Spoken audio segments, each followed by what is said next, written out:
Alléluia, alléluia. Kembo na Yesu. Merci beaucoup Seigneur. Nous te disons merci. Nous allons prier encore pour commencer, pour poursuivre notre série de la révélation pour le royaume de Jésus-Christ sur la terre, qui est venu couvrir le royaume de David sur la terre. Te remercie Nzambe pour na bolingoyo. O ezaya monene ya kitoko koleka nyonso. Qui peut se comparer par la promesse du Seigneur? Azalité. Nani akoki kolobake ya akokani na promesse o Nzambe pesaka. Nani akoki kolongola promesse oyo Nzambe apesaka na bana na ye. Oyo apesi na nation na ye Israël. Nani akoki kolongola yango? Nani akoki ko effacer liloba ya Nzambe?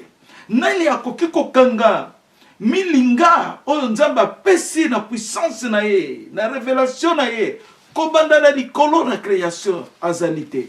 Oyo ayebika azali atelama loba azali, akozalaka pete, akotelama te, pamba te Satana oyo atelamaki, arenie mokili oyo, lelo asuki na boloko, azali susu te.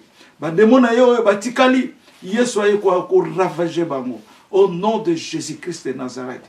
Donc, Sambela, pour te remercier, Seigneur de la gloire, Père Dieu de l'éternité. Nous sommes tous tes enfants, Seigneur. Il y en a d'autres qui se séparent eux-mêmes, Seigneur, à cause de leurs péchés, à cause de leur qualité de vivre sur le sol de la terre.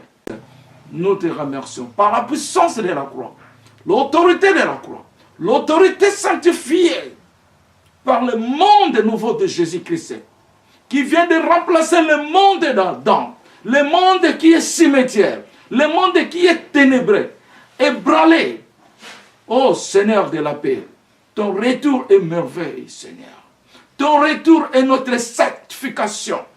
Ton retour est notre délivrance et libération pour toute l'Afrique, en commençant par la RDC, qui n'est plus RDC, qui devient Congo, le royaume Congo. Au nom de Jésus, nous te sanctifions parce que ta parole est vraie, ta parole est sincère. Vous êtes venus restaurer toutes les choses, rétablir toutes les choses en bonne et due forme par la grandeur de ta parole. Au nom puissant de Jésus, que nous te supplions. Amen. Merci Mingi. Eza mokolo ya kitoko pona lelo. Eza lelo tozobe yango le 23 novembre 2017. Oyo azosola na bino boyebi azali papa Elinzeza, prophète de l'éternité. Oyo nasolaka na bino tokosololaka mingi sikoyo. Tokoyeba na soki toza banani. Tokoyeba ya solo lilobo tozoloba. Ya solo euti wapi. Nani alobaka na biso. Nani azolekisa biso, azolakisa biso. Lilobo elobama depuis kala. Avant la création de la terre, même la création du ciel, le Seigneur a fait son plan. Le Seigneur a établi sa réalité qui se manifeste maintenant. Le Seigneur a dit, la parole de la Bible est accomplie. Pourquoi le retour de Messie Jésus est venu sur la terre? Pour accomplir la réalité de la parole de Dieu. Le réel de la parole de Dieu. Au nom puissant de Jésus. Que Pambole Nzambe na bolingo ya solo. Na kombo na Yesu Kristo Masia. Lelo eza mokolo merveilleux, eza mokolo kitoko, o ezali biso nyonso toza na bolingo wana, toyeba ke Nzambe na biso za ya solo, oyo mitema na bango ebukanaki, oyo lolenge na bango bayebi neka kosambela susu te. Bamisusu basambeli mpe bazongi na ndenga mabele. Bamisusu baza kosala, bamisusu bazolokelo ya Nzambe. Mena yebisa bino lelo, église ezali yo. Mais yo esengeli ozala na motema, ozala na mawa, ozala na kolimbisa, ozala na promesse Nzambe apesi biso po comme église ya Nzambe. Na yebi ba misusu baza des églises ya Nzambe. Pour c'est Dieu seul qui juge ce monde. Nzambe ye moko azo juger mokili na ye. Yango na ye lisusu po akokisa liloba. Oyo mwana na ye Yesu alobaki. Nga ifona kende. Soki na keite ye akoyate. Na pesibino l'Esprit Saint de mon Père, oh na pesibino. Il va vous conduire par la vérité. Akomemabino na justice, le jugement et le péché. Ye akotambusa biso na bosolo ye ayokaka oyo ngai na lobi nde ako transmettre na bino po ye azali témoin na nga bino pe boko témoigner ngai au nom de Jésus. Yangona wana azali nani? Azali le consolateur. Le consolateur azali oyo tokomona ye, oyo tokuvivre na ye, oyo tokosimbaka ye, oyo tokomatelaka ye na tolo na ye, oyo tokosekaka na ye, tokoliaka na ye ensemble. Azali orgueillete, azali bolingo ya Nzambe, oyo Nzambe atindi na mabele. Azali Emmanuel, l'Esprit Saint de Jésus-Christ, l'Esprit Saint de même Dieu de Père le Tout-Puissant, au nom puissant de Jésus.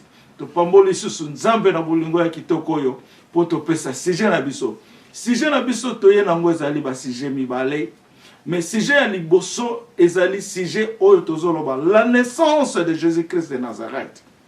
Mbotama ya Yesu. Soki tolongwa na sujet wana, toko kende na révélation. Ndenge Nzamba utolobela biso, azolobela biso tango nyonso mais tozo ko propager message oyo par la façon le temps oyo Nzamba zo disposer biso to sala yango. Mais tu ça en général, la révélation, on a lobby et on a la milité pour les ébélés. Mais, dès que tu ça révélation, il y a Papa Olangi. Est-ce que, la question, il y a Papa Olangi, Motuna Ezali, qui a l'onction dans l'église de Maman Olangi? Onction Ezaya Nani. Il y a un autre petit titre. Titre to petit. L'onction est pour Papa Olangi. L'onction est pour Papa Olangi. Soit l'onction de Papa Olangi. Toko yeba ndenge Nzamba sololi na biso. Waneza na troisième sujet. Alors, toko bandana nous kotanga Bible, la parole de la vérité. To yeba ndenge Nzamba so mema biso na liloba na ye. Na bolingo na ye. Merci beaucoup. Nde avant to yeba likambo yo.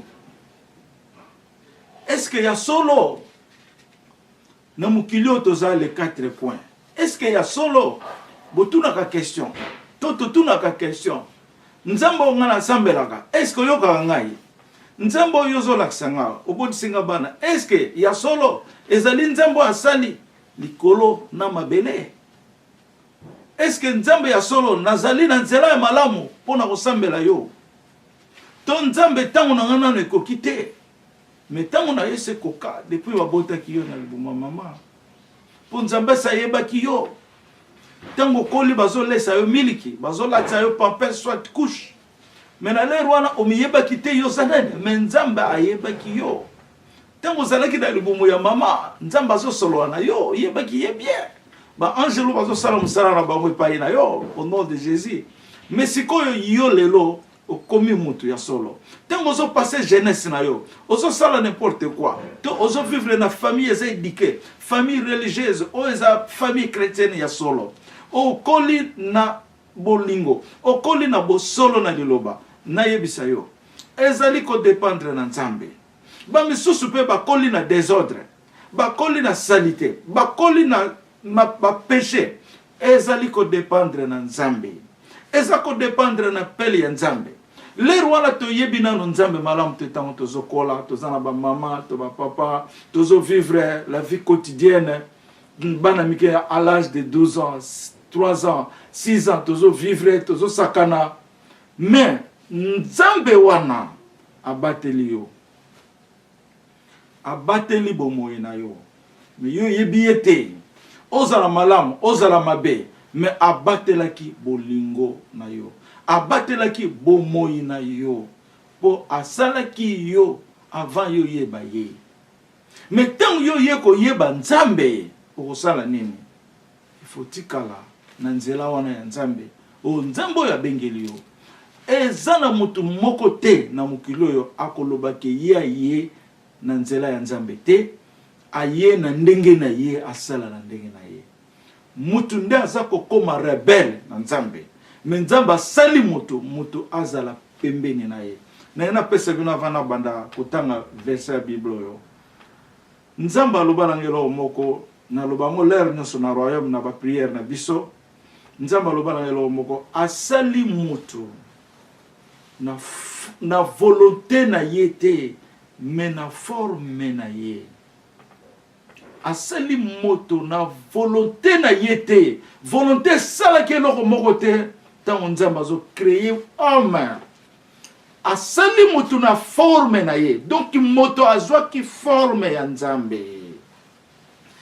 yango wana Jésus Christ ayaki mpona korécupérer image oyo nzambe atie na kati na biso pour Satan a détruire image wana abebisi image wana mpona tozala ya nzambe lisusu te tolata serpent mais Jésus alandi forme oyo nzambe asalaki moto alandi forme oyo ye asalaki moto na volonté na ye te nalobi bien na volonté na ya nzambe te mais na forme na ye apparence na ye yango na moto aza na valeur na misu ya nzambe nzambe asali moto koleka ba créature nyonso na likolo tina suka nzambe abandi kosala ya liboso likolo asali ba créature nyonso na likolo asali ba service nyonso aye kosala mabele asali oyo nyonso na likolo ya mabele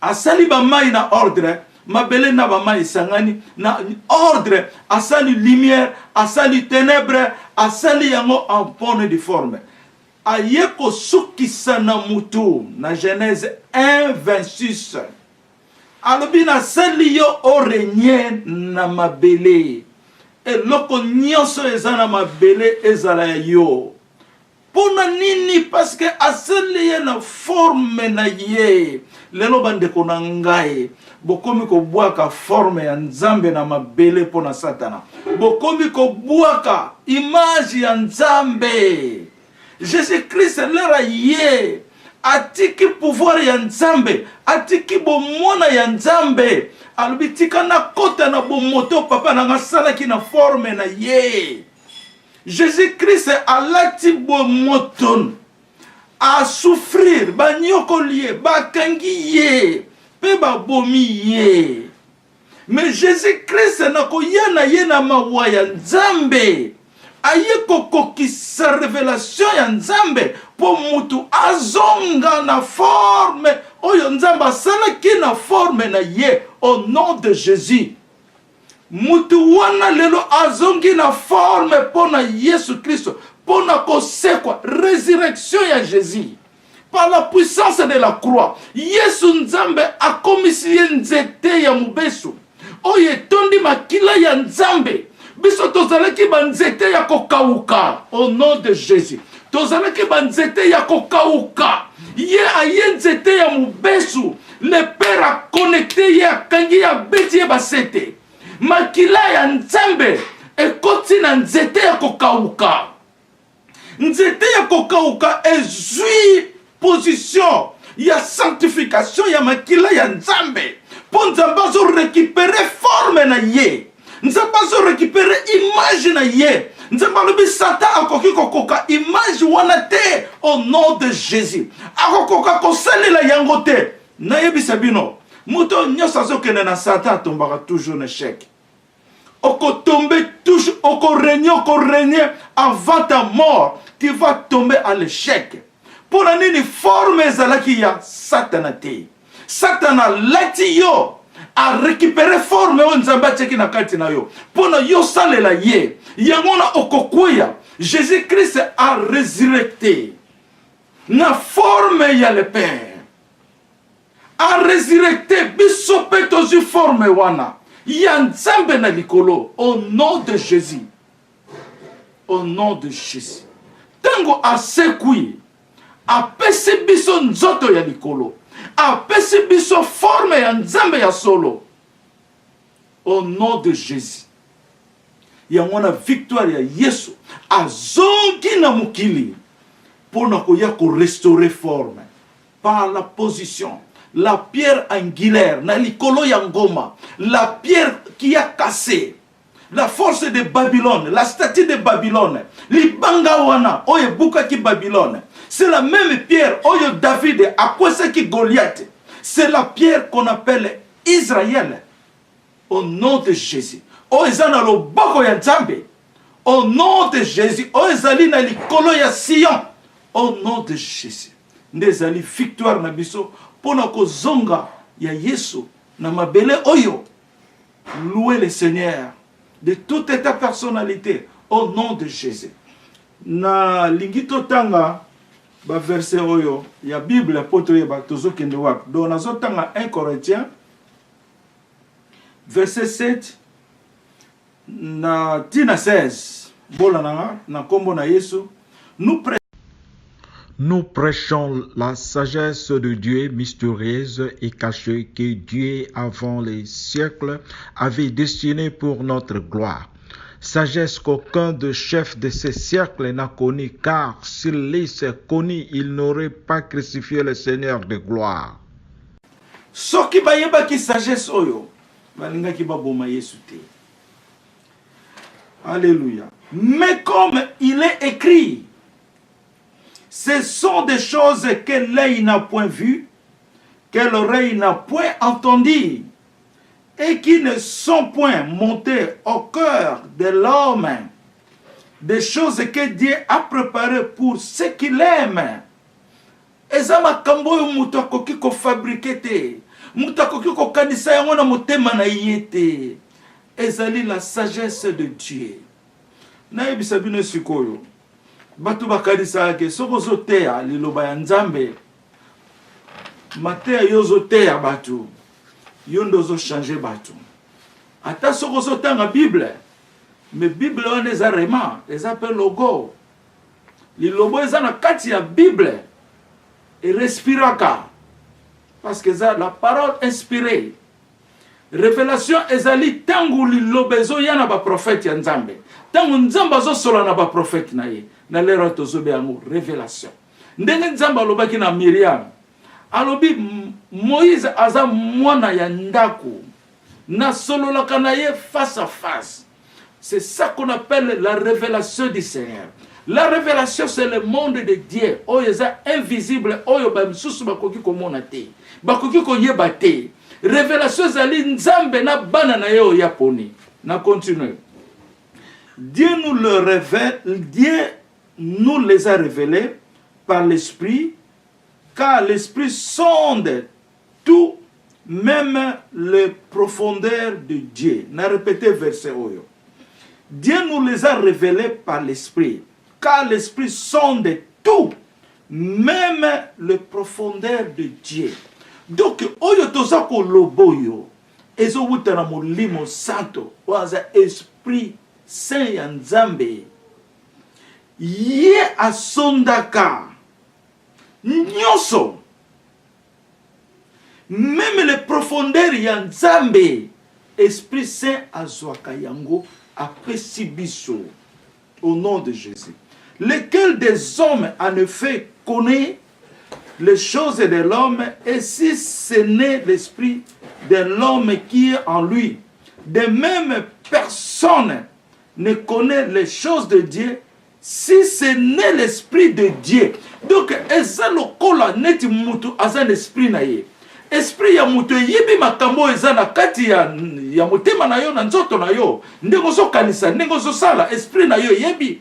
Eza ndenge moko pe lokola esprit ya Nzambe. Ayebi be o eza na kati ya Nzambe pona akabola yango na biso au nom de Jésus. Or, nous n'avons pas reçu l'esprit du monde, mais l'esprit qui vient de Dieu. C'est pour cela que biso tozui esprit ya mokili oyo te satanique, tozui yango te, mais tozui oyo wuti na Nzambe, afin que nous connaissions les choses que Dieu nous a données par ses grâces. Ezali poto yeba makambo yo Nzambe ayebisaki biso pona grâce oyo apesi biso ya monene. Na lingi na pesa explication mo moke. Na likambo ya Nzambe, soki ozali na grâce ya Esprit Saint, oko yeba pe secret ya Nzambe te. Ata soko za kotanga Bible, osilisi ba verset ya Bible, ozwi ba doctorat, ozwi ba licence ya théologie, na yebisa bino, soki molimo santo aza na yo te, oko yeba secret ya Nzambe te. Et puis ezali grâce au Nzambe akopesa na kati na yo par sa souveraineté na bolingo na ye. Okoki kozwa yango na classe te. Okoki kozwa yango na ba doctorat te. Okoki kozwa yango na ba enseignement te. Ezali grâce ewutaka na Nzambe. Au nom de Jésus. Nzambe aloba na ngai eloko na yebisaka bino lernos. Jésus alobi na ngai Eli na kolakisa yo secret ya likolo pe secret ya mabele. Donc connaissance ya likolo na connaissance ya mabele. Yango no bozo mona ke makambo na zoloba bozo koka ko comprendre ngo te po ezali ya awate. Ezali ya likolo. Yango na bozo ko sepela na ngate po bolingi ngana loba lokola batu nyonso bazoloba monotonie, même chanson, même quoi. Non, ngana zoloba oyo ezali folie na nzoto ya mutu, mais ewuti na Nzambe. Soko yambi yango, Esprit Saint akoya ko sepela na yo.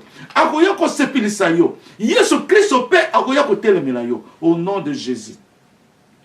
Yango wana na continue gotanga et nous en parlons non avec des discours qu'enseigne la sagesse humaine, mais avec ce qu'enseigne l'esprit, employant un langage spirituel pour les choses spirituelles. Nakanisi totengi François Kitoko, na répété yango, et nous en parlons non avec des discours qu'enseigne la sagesse de l'homme, mais avec ce qu'enseigne l'esprit, employant un langage spirituel pour les choses spirituelles, employant un langage spirituel pour les choses spirituelles. Oyo biso tozali koyoka pona ko enseigner, ko partager. Eza ko wuta na sagesse ya mutu te. Eza ko wuta na makanisi ya mutu te. Mais eza ko wuta na sagesse ya Nzambe. Eza ko wuta na bolingo ya Nzambe. Jésus alobi, l'Esprit Saint va me glorifier et il va me témoigner. Vous êtes aussi mes témoins. Azoloba na ba disciple. Alobi ye ayokaka oyo ngai nazoloba na ye. Ayokaka. Yango na soki oyo azoyoka na Nzambe te, vous perdez votre temps. Il faut écouter l'Esprit Saint qui est Jésus-Christ. En elle était la vie. Jean 1,4. En elle était la vie, la lumière des hommes. Ye azakoloba na molimo santo azoloba na biso. Mais molimo santo azako fabriquer te, ezowuta na ndenge na yete. Mais azako yoka Yesu. Yango na place tozala ko kende ke biso tozali ba brebi oyo Jésus azomema biso na musala na ye. Brebi ayokaka atambolaka ndenge Seigneur azomema ye. Brebi tanga azobima boye Seigneur azozongisa ye. Le berger azozongisa ye. Na nzete na ye aninga kende bo. Le brebi azolanda marche oyo bazomema ye. Eza symbole mnene photo to comprendre ngo. Oyo tozala kati ya kaya Nzambe. Donc tozo tambola ndenge ye azomema biso. Asalo balanga lisusu yambali loboyo ekomeli yo pamba te ye moko Yesu azana kati na yo. Yango na photo yebaka kososola liloba Nzambe. Bato baza ko tromper bino yango na église ekweyi. Église ekweya. Église de demain oyo yesiko yango ekotombola bana Nzambe. Ekotia bana na direction. Na lobi te ke botenga maki pamba te bozalaki na église de serpent. Mais Nzambe yebaki mitema na bino. Ayebaki oyo bino bozalaki koluka. Ayebaki oyo azako lingangai mazozo ngai te. Ayebaki profondément ya motema na yo. Abatelaki yo, azelaki yo kokisama. Na église na ye. Exemple za ya Simeon. Simeon alobi ye azozela Christ avant akufa. Faut amona Christ. Mais amona ki Christ na kondima na ye. Eza kaka na koloba kaka ya koloba boite. Na kondima na ye na foi na ye. Aza kozela Christ. Okoki koloba nga na lingi yo. Mais soko za na kondima na nga to kolinga ndene. Foi. Nzamba pese biso mateya kitoko na foi. Alobi le pain de la bénédiction. Alobi le pain de la bénédiction alakisi nga image. Alobi le pain wana eza na forme ya motema. Eza na kati na yo, eza fongola. soki ozala kondima ya makasi ndako ya nzambe oyo nzambe afandi na likolo ekokitela yo eloko nyonso oyo olingi osala okozwa po ozali na le pain de bénédiction qui vient de la foi. Ça ne vient pas de quelque chose d'autre, c'est de la foi. Nzambe alobi soki ozelaka likambo likambo wana ekoya te, mais soki ozala kondima likambo wana ekoya. Yango wana bato mingi bazoluka basambelela bango. Pourquoi? Po baza koyeba kondima te. Mais ce qu'il faut, yebi enseignement ya foi. Il faut balakisa foi eza ndenge nini. Soki yozana kondima nga elinzeta te, vous perdez le temps. Pour Saint-Esprit akoyana yo, soki ozana kondima. Soki ozana kondima ta akoya oyebisone. Poza mutu makasi oza arrogant, oza orgueilleux. Mais soki omikitisi oyoka elinzeza, eza yete ndaza koloba. Yesu oyo alati ye. Ye nde azoloba na ye. Pour Elinzeza azali configuré na Emmanuel. Le même Elinzeza azali le même Emmanuel. On zabalobi le consolateur. Mais le tokoloba mutazala Emmanuel, mutazala boy. Akomba lobi aza David, azali na. Mais Emmanuel ayeko kokisa ba titre nyonso nzamba tena mabele. Ayeko kokisa la voix ya Daniel, ayeko kokisa makambo ya Moïse, ayeko kokisa oyo ba prophète nyonso bayeki po eza tango ya suka. Emmanuel oya salaki mukili ayeko tala mukili na ye ayeli lango na ba même sujet ndenge nzamba bimiselaki ba prophète oya salaki ko solola na ba prophète ezalaki nzambe ba prophète baza ko sala musala nanani par la puissance du Saint-Esprit. Même Yesu yemoko azala ko loba azala ko sala miracle par la puissance du Saint-Esprit. Esprit oyo esekusaki Yesu aseko na libulu pona a résurrecter eza molimo santo. Esprit oyo esalaki Yesu abota mana libuma mama Marie. Mama Marie alobi nazala mobali na yebi mobali te na kobota mwana ndene alobi par la puissance de Saint-Esprit. Yemoko nzamba alobi nanga yo ye lokola Yesu oyo aboti yo na mokili oyo azali Saint-Esprit. Saint-Esprit aza nzambe aleki nyonso tu na mabele na mokili oyo.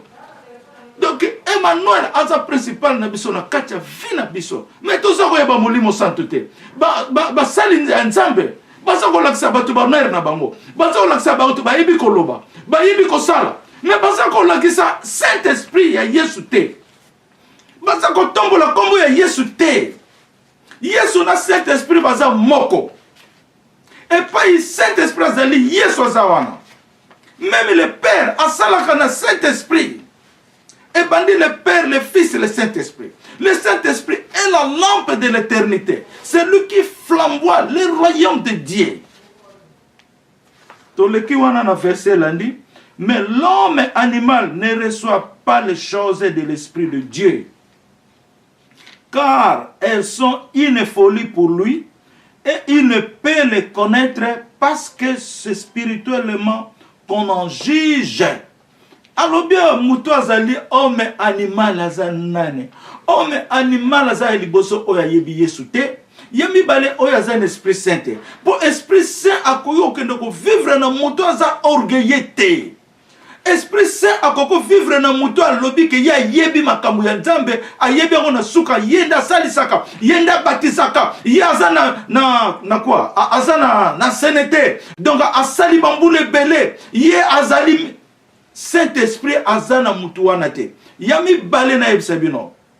Mutu alobaka lokola perroquet akokota kana lola te. Oya lobaka lokola chaku akokota na lola te. O lobi ozoko tuntuka. O lobi. Ozo yeba makambo zolo bate po bate ba comprendre. Tu fais que parler. Ozo tanga ba verset la Bible. Tu fais que parler. Tu te compares. Okokota kana lola te. Pozo tengi misabato. Teya liloba ya bolingo pona batu bakota na lola. Côté la biso ba sorcellerie te. Côté la biso ba magie te. Saint-Esprit est capable ya côté ya biso sorcellerie. Ya côté la biso magique. Vous perdez le temps ya bato bazoyo kabino. Po balanda ka babino ko zali sophistiqué ya lukuta ya bonyama. Nasa ko yebisa bino. Prêcher la parole d'amour de Saint Jésus-Christ pour na batuba kota na lola. Yoko changer mitema na bango te. Ye moko Yesu ako changer mitema na bango. Eza yo te. Yo komona kozolo ba makasi poso convaincre bango. Tu ne fais absolument rien. Tu te détruis toi-même au nom de Jésus. Zala humble, zala na bosembo, zala na mawa. Il ne faut pas toujours critiquer. Ce n'est pas bien. Et ça, mon te. Bokozo kaka télévision. Et ça, kaka ko finga batu. Et ça, kaka ko critiquer batu. Mais cet esprit, on te dit, nous pas critiquer batu. Et ça, mon te. Message on a zolo balelo. Et ça, message de la vérité. Ndenge na banana nga koloba. Bo ebi que na jeté un musulman. Na yeba ke lo moko te. Na yeba ke ba prophète te. Tona ki musulman te bi ka prophète Mohamed, prophète Asoka. Te yeba ke soko lobi na likama Yesu, na yebi soka ka sa prophète. Na yeba kite, bongo makambo nga zolo bana bino wuti wapi. Yamona omoni apôtre Paul Azolowa, mais l'homme animal ne reçoit pas les choses de l'Esprit de Dieu, car elles sont une folie pour lui et il ne peut les connaître parce que c'est spirituellement qu'on en juge. L'homme spirituel, au contraire, juge de tout. L'homme spirituel juge de tout. Yamona nangina sabino likambu ya papa olangi na mama olangi lelo. Bola nango malam. L'homme spirituel juge de tout. Et il n'est lui-même jugé par personne. Et il n'est lui-même jugé par personne. L'homme spirituel. Car qui a connu la pensée du Seigneur? Pour l'instruire. Or, nous avons la pensée de Christ. Alléluia. Alléluia. Nafanda kaboye. Ndenge nzamba zo solola na zo yokai. Tangu susu na komi na zo yeba suma kamba komate po eleki mingi. Tangu nzamba koloba likambo alingi na koma na koyeba ke nzambe alingi na koma oyo. Na yoka ka mingongo ya batu na fandi. Atoza wapi nazo yoka yo. Ata olati ndenge ne nazo mona yo tina kati na yo. Nazo yeba ba penser na yo. Tango zo sambela Christ na naza wana nazo yoka yo. Nazo mona yo ndenge zo sambela Christ. Nazo yebisa bino. Na koma kana se epai invisibilité zali. Ozo mona. Alors, donc ezali l'homme spirituel. Bino pe bokoki ko sala yango ko leko nga na solo bana bino. Bokoki ko koma na niveau na ko leko nga na solo bana bino. Mais ko wuta na foi na bino pe na sanctification ko banga nzambe. Ko kota na lisumu te. Version nga na pesa ka mingi ezali Psaume 1 verset 1 à 6. Ko banga lisumu ko zale sika kande zalite ko se moke na batute. Méditer di loba ya nzambe nuit et jour, matin, soir. Ne okomona nzamba ko comme solo ko la nzete pembeni ya mai ezako bota ba fleur, ba fruit na saison nyonso au nom de Jésus. Bon, si ko na monita et comme moi na pusi mingi po na prédication yo na koloba likambo ya Yesu na biso bon nde na kena makambo itali papa olangi. Toza na révélation munene boko kende mukili mobimba botala likambo yo botide ya malamu menaze bisabino ndenge to tanga ba verset ya apôtre Paul awa na 1 Corinthiens botanga yango bien ko banda na seti na suka ngai ata mukolo moko te na yebisabino solo na zolo banzamba zokanga na senga ka pe nzambe te pona koma boy na yeba ka pe ko senga te nzambe ndala kisenga ninga ko sambela ye. Yangona nyoso ezowuta na Yesu Masia. Yesu soka ponio akokomisa yo na degré ya lingi na plan. Yangona nzamba lobaki na ngai. Yebisa peuple na nga basenga oh Seigneur fais que ton plan règne sur moi. Oh Seigneur sala que plan yo sala ki pona ngai ekokisama emonisama etambola na mokilo yo. Yangona Yesu ayeko zongisa règne ya mutu na mabele. Mutu azonga likolo ndenge nzamba salaki mutu na le commencement de la création. Mutu a perda règne na ye. Lelo banyama baliaka batu.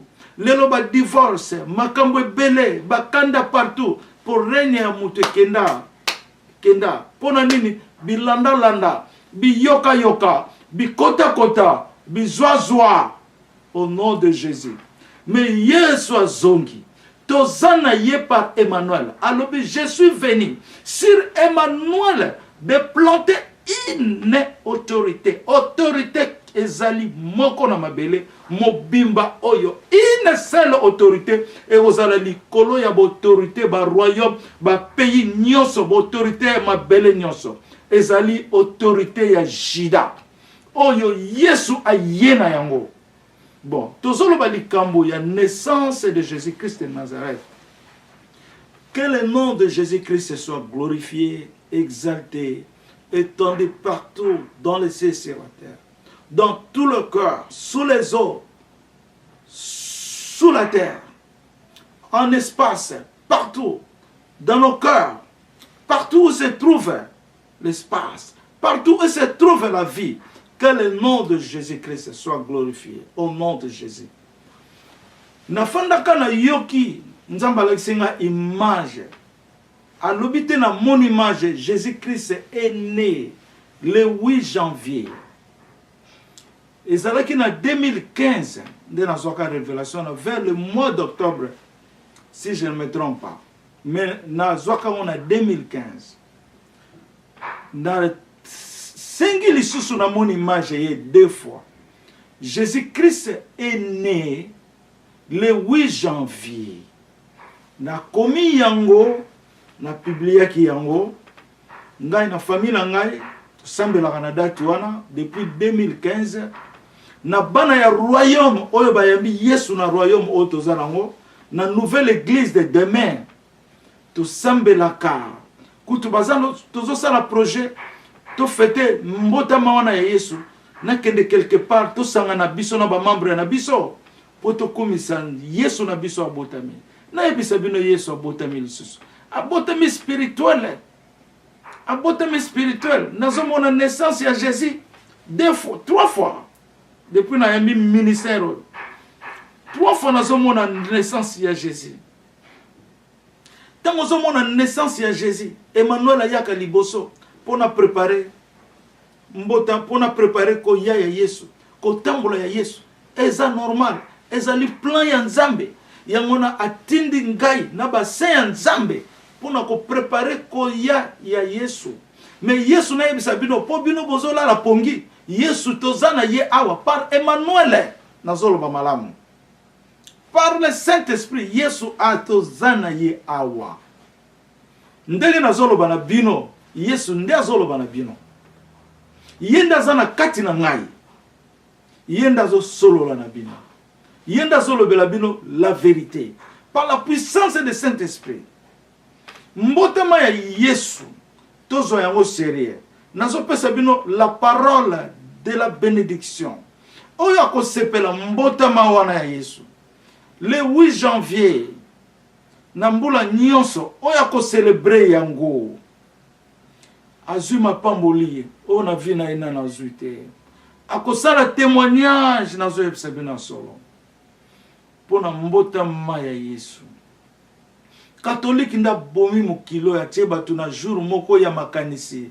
le 25 décembre za jour makanisa ki ba moni to yebi jour ya mbotama Yesu te to tia le 25 décembre comment beaucoup no kosala biloko na makanisi est-ce que likama nzambe za na makanisi to tanga ba versa bibla likama nzambe ko kozala na makanisi likama nzambe utaka na ye moko kokisama eza na makanisi te lelo batu bazo sala ba commerce ba zuba millions pour na le 25 décembre ba fête ndenge wana mais vous perdez votre temps naïb sabino le 8 janvier célébrer yango atoza na moyen te fokama na l'air wana à partir ya 0h ti o tongo ya kobanda le 7 pona okoma le 8 à partir ya 23h50 au bandit déjà ko se préparer na 0h banda ko sambela yemba Yesu na yo banzembo ze bina célébrer victoire na yebisa bino ko botama ya Yesu spirituellement ezali révélation en Afrique ezali libération en Afrique, ezali tozobenga délivrance en Afrique au nom de Jésus, au nom puissant de Jésus-Christ de Nazareth. Alléluia. Eza mbotama munene, eza na homme de Dieu moko akomela kangai yo lobi ke Yesu abotami le 8 janvier, mais ezoko kanate pesinga ba site ya calendrier Yesu nenga yaki tout ça abotama kalbi zere na réponda qui était jour susu ngai na madame na ngai to fandi na ezaki année passée to fandi na TV to sambeli to zotala pe na télévision par hasard na moni ba orthodoxe pe baza ko fêter jour ngo wana ngabi oh minazo mona makamne ngana zo mona wa ngabi me o nzamba confirmer bisol sose ba orthodoxe baza ko fêter même jour mais nazaki ko landa ba orthodoxe na Russie na Russe bango kuna ba fêter kango le 7 janvier. Mais au moins pour un décalage ya temps bango décalage ya ba heure ya ngona bango bazo zongo na date wana na konti na internet na moni susu ke na orthodoxe ya ba américain ba feta kango le 8 janvier na zo ce que OK orthodoxe Amérique kende na ba site na bango ba feta ka yango le 8 janvier ya ngona na loba ki bien eza confirmation. Bango balobi bazango pa le calendrier grégorien. Mais or que ce que totali l'air nazo yebisa famille moko yangai que Jésus abotama le 8 janvier à côté na Bible alobi Jésus abotama ki na moment ya sabbat ezalaki ba avril mai. Mais batutango bazo calculer bazo mona que naissance ya Yesu ekoya 6 mois après parce que Isabelle Oazalaki, si je ne me trompe pas, moi si maman ya Jean-Baptiste, moi si Zacharie, tango ange abimelaki Marie, tango Isabelle a commis na 3 mois ya période ya zemi. Soko tangi olandi na Bible ezandengwana. Alors sikoyo maman Marie akendaki kofanda po selsa Isabelle kuna tango bakutanaki bana na kati ya mabumu basololaki. Donc atikalaki neti na 3 mois nani Isabelle pona bota. Isabelle tanga boti poto zo calculer 9 mois. Mais na 9 mois wana Isabelle aboti. Donc Marie atikalaki na 6 mois yango batu bazo calculango comme octobre to novembre. Mais ce n'est pas vrai. Pour la l'ère les alaki na calendrier nini. Il y avait 2 sortes de calendriers. Nazo sabino lelo. Calendrier solaire et le calendrier lunaire. Ba jour nango ekeseni. Au fur et à mesure, ba mboule zo ko procéder, ba temps et la réalité zo procéder et ça ko changer. Alors, Dieu qui est Dieu de la vérité, n'est to tangi na ba vexé. Si l'Esprit Saint te parle, il faut croire à l'Esprit Saint de Dieu parce qu'il est la vérité. Il est le fidèle de Dieu. Yangona ke orthodoxe pour la biso témoigner biso malgré biso to lobi ngona sima mais nzambe asali biso to loba oya calendrier te mais to loba oya wuti na yemo ko nzambe pour la vérité de naissance de Jésus. Bande kona ngai ba Israélite Congo ba Israélite Congo soit congolais ya Congo na ebisabino lelo. Nous avons la grâce. Quand on mesure les 4 coins du monde, mutu mokote azu naissance ya Jésus. Ndenge biso na Congo, nazoro bangaite. Tozu yango na Congo par la grâce de Jésus-Christ de Nazareth. Molimo santo nde ayebisi biso. E yena monoko ya elinzeza pona biso ba Congolais. Ezali grâce ya munene oyo bozola la pongi bozo yeba te. Nazo yebisa bino lelo. Mais bon lamuka, bon fongola mitema na bino. Oh yezali grâce, oh basala ba doctorat, ba théologie, les grands pasteurs na monde. Ba zu yangote. Biso na Congo, nzamba bimisi yango na mutu moko, oh batu bazomona za na ntina te. Ndenge Yesu abotamaki. Oh mutu moko za na ntina te et pas nzamba zalaka. David azalaki na ntina te ba bosana ki na famille na ye. Ba kenoko tika ye na zamba po azam mwana muke. Aboko la kabanyama na bango. Mais nzambe azalaki sika wana. L'homme qui est le cœur de Dieu, au nom de Jésus, vous aimez toujours des impressions. Au moment il y a mon biso toujours grâce. Il y a naissance, il y a Jésus-Christ de Nazareth. Bande konangana Yesu. Ezala ko yebi Yesu te. Ndima date oyo. Eza célébration na yo. Ya vie na yo eko changer yo na vie na yo. Meka yango. Totikali lelo tozana novembre. Totikali décembre, janvier. Eza mibal. Tobando sala déjà propagande. Tobando sala campagne nango. Propagation nango. Que Jésus a botama le 8 janvier. Nakei. Janvier ezali premier mois où il y a né. Jésus est le commencement et la fin. Nakei balé le 8. Le 8 ezali chiffre d'alliance. Ezali chiffre d'alliance. Il y a Nzambe. Jésus qui compte les 4 coins du ciel et les 4 coins de la terre qui fait 8. Il est l'alliance de Dieu. Jésus est l'alliance de Dieu pour le nouveau monde de Dieu. Le nouveau monde de résurrection. Au nom de Jésus-Christ. Na kombo na Yesu. To pamboli oyo nyoso alandi yango. Ezala ma pamboli.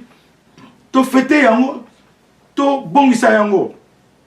Nazako senga. Na gouvernement actuel. Parce que bazana kati ya Congo. Bazana kati ya mokili ya Congo. Nazako senga na tout Congolais, tout Africain, tout Chrétien. Oyo alandi liloba oyo. Eza la journée ya célébration. L'air toko komaka na Congo. Ekozalaka journée fériée. Toko tchaka ngota 3 jours ekolandanaka. Pona to célébrer le retour. Na yebisi bino susu naissance mususu. Na memi mwana ya muke ya botemisika. Nazomona muto abochete ba pesinga kaka mwana na maboko ya mama mokobo. Na memi mwana wana, mwana kitoko, mwana zolela. Me mwana yambinga, me mwana wana sana kanda. Azolela. Ta on a une question. Na kata prière na biso na royaume. Na tuni pona nini mwana wana ye? Mwana wana zanani? Bango nyeso ba pesaki réponse. Jésus-Christ a ye lokola mwana akokola na biso. Ako changer biso, ako zongisa biso bana ya Nzambe. Amen. Na sepelaki. Bamsu balobi Emmanuel abotami na lobi amen. Mukili ya sika ebotami na lobi amen. Eza génération ya sika oyo Yesu ayebi nango na monde de sanctification. Il est le roi des mondes de sanctification au nom de Jésus. To lingito silisa siko Seigneur alobi nanga pona nini bozo silisa boso sola kanda oyo mwana zalaki kolela elobi nini na lobi Seigneur mito so sola wonde nini bana mikeba botamaka na kanda do bazolela mi alobi me yozo mwana yo simbi me mwana wana za na kanda mwana wana zolela elingo loba nini na tuni question ba mama na biso ba répondre moko alobi mwana wana ayepe na kanda. Akoya kokokisa kanda ya Nzambe na mabele. Au nom de Jésus. Wanezali Yesu Masia. Aye. Negalobi. Je suis venu sur Emmanuel. Aye. Par Emmanuel. Saint-Esprit ya Nzambe. Pour na ko ravager. Negaloba. Na ba disciple na ye. Je reviendrai pour reconstruire la tente de David. Avec ses ruines. Ako bongisa ndaku ya David. Aye kozongisa ndaku ya David. La nouvelle église de demain. Et si etelemi. Etelemi. Batu. Namona ki batu bazali na libanda ya église wana. Bazozela église wana. Efungwama. Porte efungwama. Bana ya Nzambe babanda kokota. Na kati ya église de demain. Oyo Yesu alobaki na ngai. Elin César. Soki yo zoloba na bango. Otelemi liboso na bango. Po yo zali na promesse. Soko zalaki na promesse te. Yo kotelema liboso na bango te. Ozo telema koloba liboso na bango. Po yo za na promesse. Promesse wana ezali nini? Eza ba nzete mibale. Moko ezali obazobenga l'Esprit Saint. Mususu ezali le pardon par le sang de Jésus. Nzamba lobi soki oyambi promesse wana mibale. Oyambi yango okoti na alliance ya Nzambe.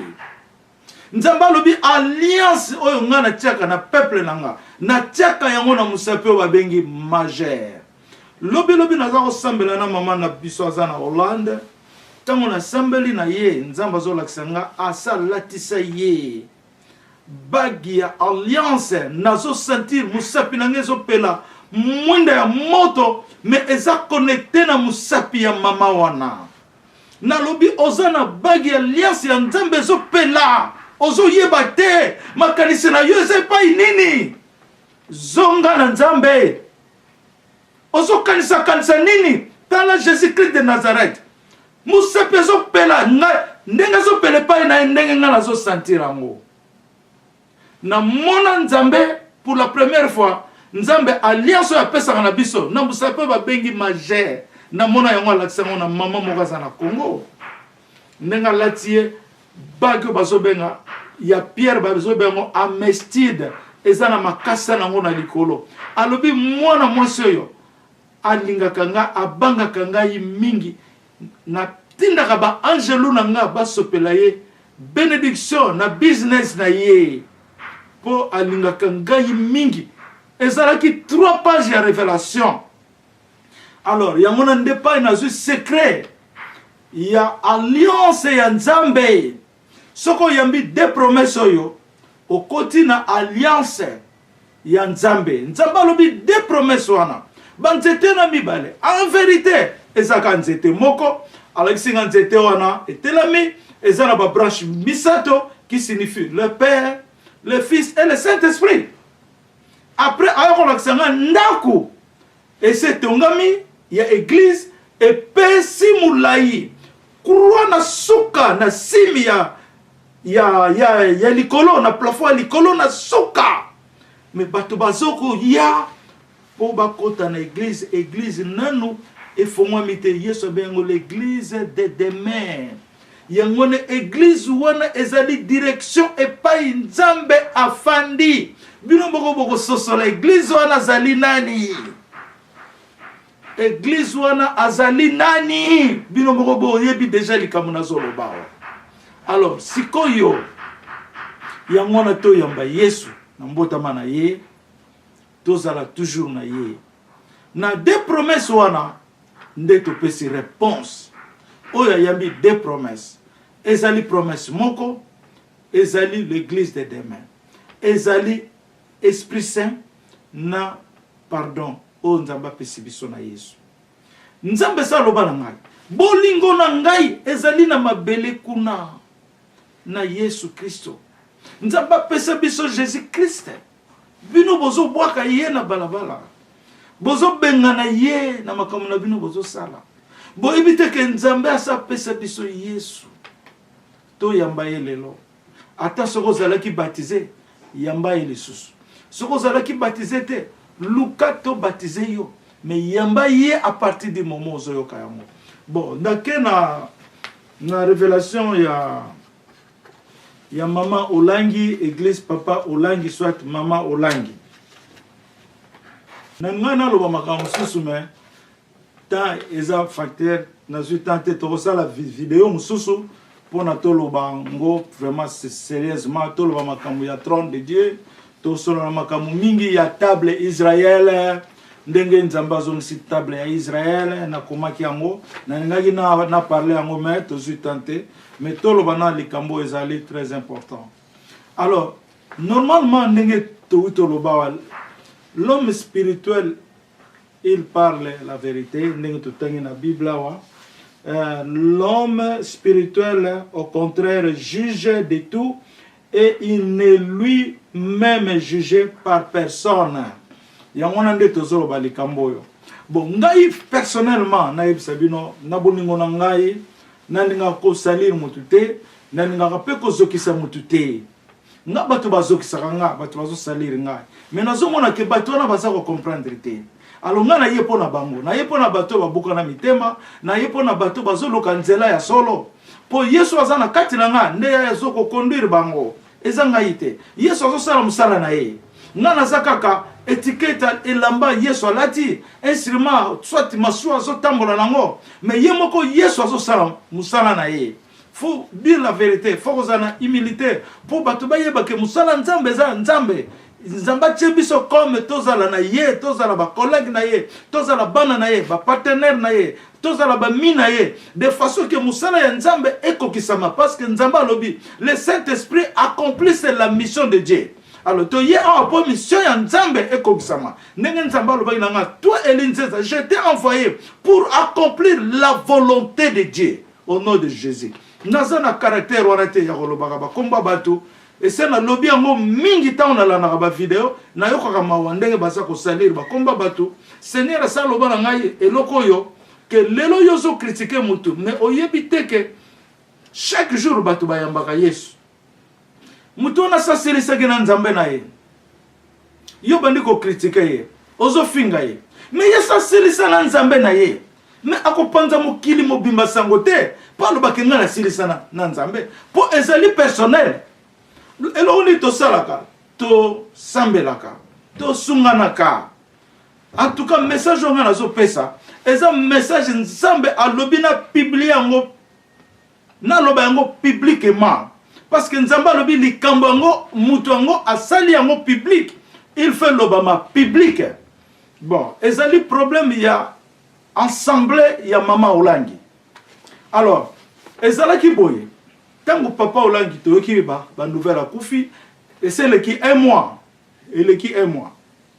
Bon, nana lobi tokende na ba pour parler te akufi molimo na yezongi na nzambe. Ngai personnellement ndenge na landaka papa Olangi namonaka ye aza papa moko azalaki na ba réflexion d'amour na kati na ye.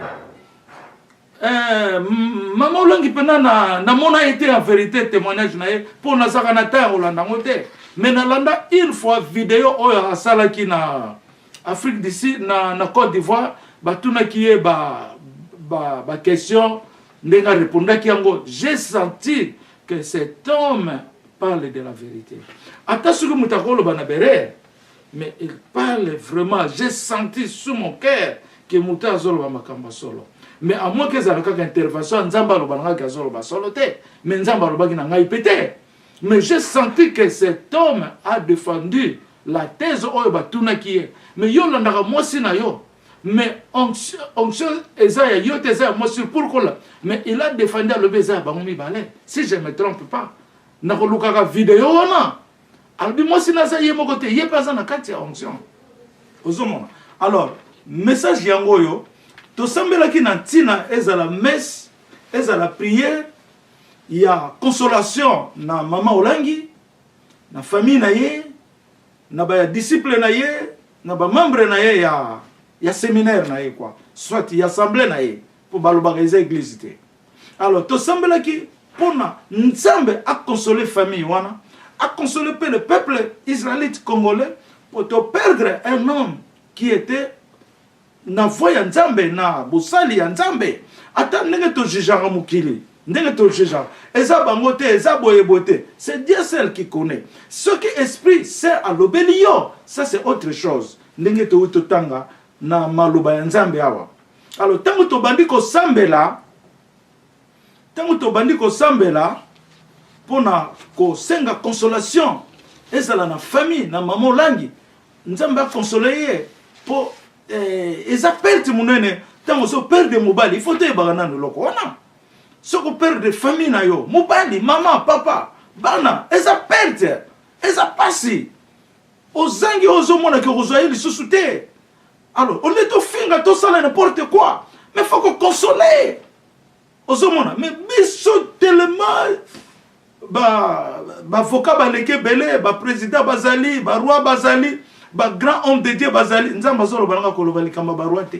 Il ne faut pas parler même des rois ba roi bazawana te ozomona donc to tengama ya kosakana te ngai te ngana zokene na nzela ya nzambe sikoyo Tant que tu sambela, tu as na maman na soto, tu sambela ensemble, tu as fait na ba prophète, tu as na ba passer, tu as na évangéliste, tu as na bango na kati ya groupe ya ba prière na biso, oyo ba yamba lilobo yo ya Yesu akite li biso po Yesu solo na biso direct. Maman na ayo ko mona na vision, tant on a zo prier, tant on a zo sambela, ye ayo ko mona Alléluia. Alléluia, amen. Donc, maman n'a on a so sambela, amoni, ba fleur était la mis en ordre. Donc, na yebisa ki aloba pona koma yango. Po ezala na mauvaise interprétation te. Amoni ba fleur était la mis en ordre, lokola défilé, lokola ba soldat ba salaka défilé en ordre ligné tout droit. Ba fleur était mis en ordre, lokola ba soldat nde batela maka en ordre. Ba fleur wana ezalaki ya couleur orange, lokola malala ba orange. Après ba fleur e bongwami e komi ba fruit. Donc tant azomona ba fleur était mis en ordre, lignée. Amoni ba fleur wana e komi ba fruit orange, fruit d'orange. Azomona kaka na kati ya révélation tant on a zo sambela. Après amoni ba orange wana etelami lokola ba fleur etelamaka. Nasima ba orange oya ba fruit d'orange wana et se retrouver na katia bassin lokola esika moko ensemble na katia bassin moko boye ba orange wana ekomi kozwa ba tache ya pembe pembe ba orange wana ezu ba tache ya pembe pembe donc bandi ko pourrir azotala titan on a sisi prier to pamboli nzambe ayeko loba prophète tala makambo na moni ona uto yebisa bino. Alléluia.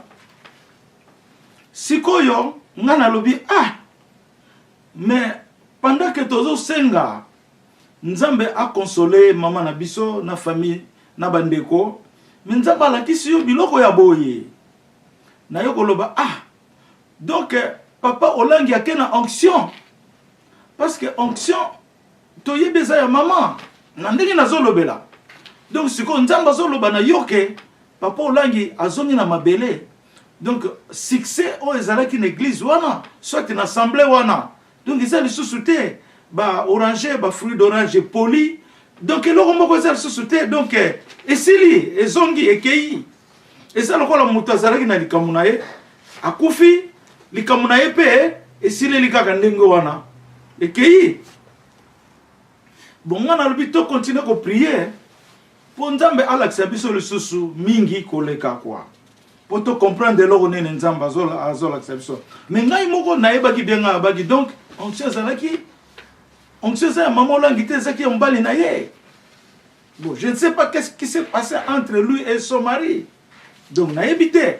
Oyebi okoko bota mwana. Mwana na lobelo moko te. Mais ma pamboli yozo zesa pona mwana wana.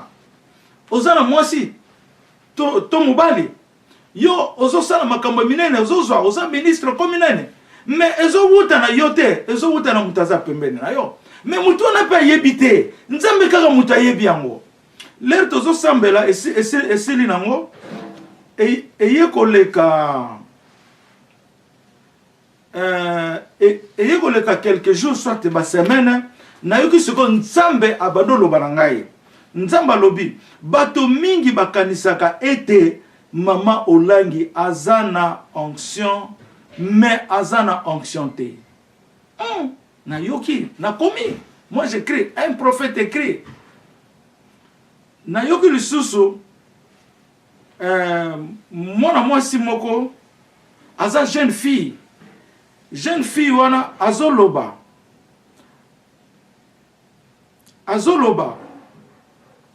lelo na kolanda koyoka prophète Eli Nzeza na yoki jeune fille alobi lelo ngai na kobanda ko yoka prophète Elinzeza aza mwana muke. Après Nzambe a continué koloba. Nzambe alobi après le Seigneur a parlé. Likambo ya mama Olangi ezali likambo ya confusion te. Oh ngabi Nzambe. C'est ko solo makambo za sérieux.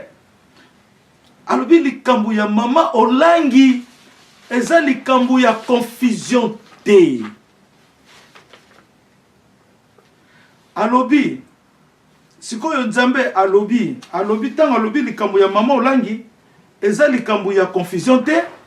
Nzambe aye koloba kombo ya mutu moko na yebi na ngai te. Apesi nga ba kombo misato mais nalingi koloba ba kombo wana te pona eperturber te po mutango komonana ba ko sala e to loko nini ça je ne sais pas mais na bombi ye mais mutu wana to yeba ye alobi okuche soit ekuchu okuchu alobi okuchu mamango azali lokola ndundu. Nzamba pesi kombo ya okuchu abi mama wana aza lokola ndundu. Sikoyo mama Nzambe adresse message na mama okuchu. Nzamba lobi mama tango nazako loba boye otikali na ndako ya papa Olangi. Nzamba za ko adresser message na mama okuchu soit ekuchu wana. Mama wana aza lokola ndundu mais aza pena ndundu ta aza ndundu raté. Alobi lokola ngai Nzambe na zolo baboye. Yo otikali na ndaku ya papa Olangi. Donc Nzambe a transféré soit assemblée ya papa Olangi na mama okuchu. Wana ezo wuta na maloba na yoki na matoi na ngai convenablement azoloba na mama okuchu ke ndaku ya papa Olangi lokola na zoloba boy etikali na yo mama okuchu. Alors ndenge lilobo eloba mesuka ki wana na medite yango Nzambe pesi précision ya mama wana aza lokola ndundu aza ndundu raté. Nazo pesa message étant prophète de Dieu na mama okuchu ndenge Nzambe alobi oyoki ngai oyo ba yebi mama wana ba contacter bo benga biso bo sambela na Nzambe avant bo benga biso po Nzambe apesa orientation. Ndenge mama alobi ndako ya papa Olangi etikali na mama okuchu. Cela veut dire Nzambe aza onction ya papa Olangi et ko continuer na mama okuchu na mama Olangi te. Nazolo bango clair. Tona na nenga message lobi samiao. Na mama wana soki na kati ya famille wana boyebi mama wana bo pesa ye message. Mama wana akozwa responsabilité soit akozwa bolingwa Nzambe na ndaku ya papa Olangi. Mission ya papa Olangi esuki na kukufa na yete eza ko continuer et ko continuer na royaume ya Yesu. Mama wana akoyoka Yesu akosololaka naye akoyoka ndenge Yesu akolobaka na biso pona maison ya papa Olangi et continuer ba oyo ezali ya désordre ba oyo ezali convenable te par la parole de la sainteté de la vérité et kolongwa et kotikala na liloba ya solo oyo Saint-Esprit Emmanuel ayela yango na royaume de Jésus-Christ na mabele na kombo na Yesu to pemi wana to sambela Nzambe to pambola Nzambe na bolingo oyo eza ya munene oyo Nzambe apesi biso. Alors pour nous sukisa na message naza nango ezali kaka témoignage pour na koyeba ndenge Nzambe azomemela biso na message divin, message de la vérité, de la lumière de Saint Jésus-Christ.